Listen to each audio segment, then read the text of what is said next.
सुदर्शन चक्र, ये नाम सुनते ही एक शक्तिशाली घूमते हुए चक्र की छवि मन में आती है ना? ये पौराणिक कथाओं का शायद सबसे पावरफुल सिंबल है।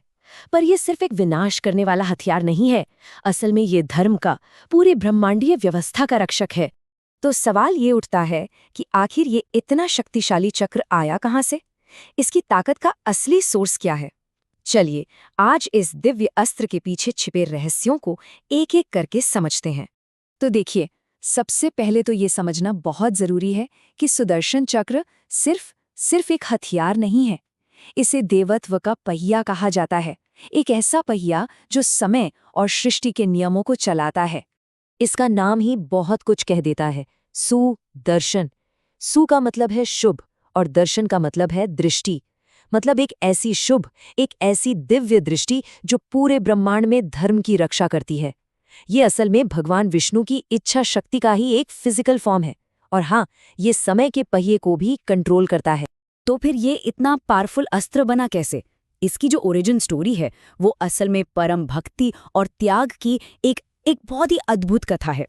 तो हुआ यूं कि एक समय दैत्यों का आतंक इतना बढ़ गया कि तीनों लोग कांप उठे थे। तब भगवान विष्णु ने फैसला किया कि उनके संहार के लिए महादेव शिव का आशीर्वाद लेना ही होगा। और इसके लिए उन्होंने शिवजी को खुश करने के लिए 1000, जी हाँ, 1000 सोने के कमल चढ़ाने का संकल्प लिया। लेकिन विष्णु जी की भक्ति की असली परीक्षा तो अभी बाकी थी। भगवान शिव ने उन्हें परखने के लिए चुपके से आखिरी कमल का फूल कहीं छिपा दिया। अब जब विष्णु जी ने देखा कि एक फूल कम पड़ रहा है, तो उन्होंने एक पल भी नहीं सोचा। उन्होंने फौरन अपनी ही एक आंख, जिसे कमल नयन भी कहते हैं, उसे ही अर्पित करने का फैसला कर लिया। अब विष्णु की इस अटूट भक्ति और इतने बड़े त्याग को देखकर महादेव का हृदय पिघल गया। ये तो त्याग की पराकाष्ठा थी। ऐसी भक्ति जिसका पूरे ब्रह्मांड में कोई दूसरा उदाहरण नहीं था। वो तुरंत ही उनके सामने प्रकट हो गए। और इसी अनोखी भक्ति से खुश होकर भगवान शिव ने विष्णु को वो वरदान दिया जो आगे चलकर सुदर्शन चक्र बना। एक ऐसा अजय, इनविंसिबल अस्त्र जिसे तीनों लोकों में कोई भी शक्ति हरा नहीं सकती थी। ये धर्म की स्थापना के लिए एक डिवाइन गिफ्ट था। चलिए, तो ये तो पता चल गया कि ये चक्र बना कैसे। लेकिन इसकी शक्तियां क्या-क्या हैं? इसकी बनावट में आखिर कौन से कॉस्मिक सीक्रेट्स छिपे हैं? आइए जरा इसकी एनाटॉमी को समझते हैं। पता है, सुदर्शन चक्र का जो स्ट्रक्चर है वो अपने आप में एक पूरा ब्रह्मांड है। इसके स्पोक्स, इसकी स्पीड और इसका नाम, हर चीज का एक बहुत ही गहरा स्पिरिचुअल और कॉस्मिक मीनिंग है।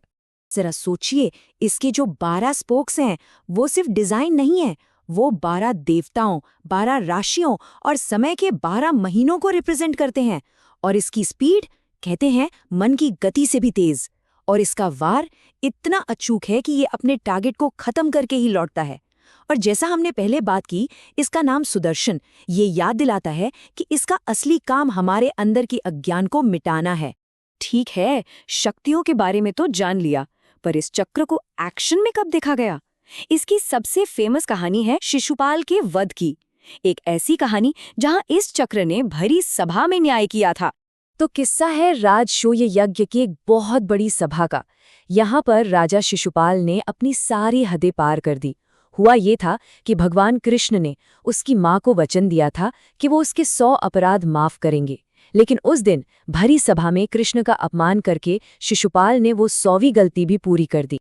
और जैसे ही अधर्म की वो सीमा पार हुई, कृष्ण एकदम शांत रहे। पर उनकी उस शांति में एक पक्का फैसला छिपा था। फैसला ये कि अब दंड का समय आ चुका है।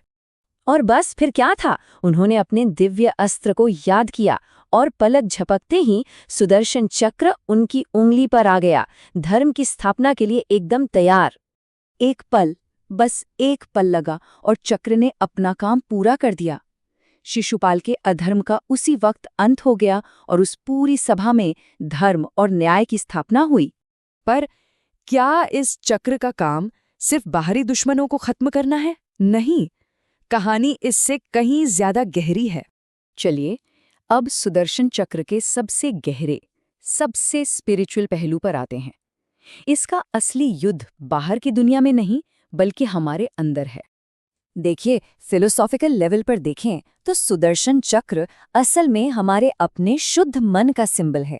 इसका असली युद्ध बाहरी दुश्मनों से नहीं, बल्कि हमारे अंदर के दुश्मनों से है, यानी हमारा अहंकार, हमारा अज्ञान और हमारा मोह।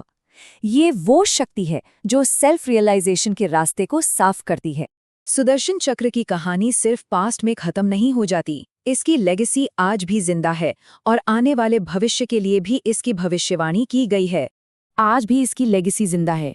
दक्षिण भारत में सुदर्शन चक्र को चक्र तलवार के रूप में एक देवता की तरह पूजा जाता है और भविष्य के लिए भी इसकी एक बहुत बड़ी भूमिका बताई गई है। ऐसा कहा जाता है कि जब कलयुग में अधर्म अपनी चरम सीमा पर होगा, तब भगवान विष्णु के आखिरी अवतार कल्कि इसी चक्र को धारण करके धर्म की फिर से स्थापना करेंगे। तो आखिर में सुदर्शन चक्र हमें क्या सिखाता है? ये हमें याद दिलाता है कि सबसे बड़ी लड़ाई हमारे अंदर ही होती है। इस दिव्य पहिए की असली शक्ति दुनिया को सुधारने में उतनी नहीं है जितनी खुद को बदलने में है, अपने अहंकार और अज्ञान को खत्म करने में है। और यही इसका सबसे बड़ा दर्शन है।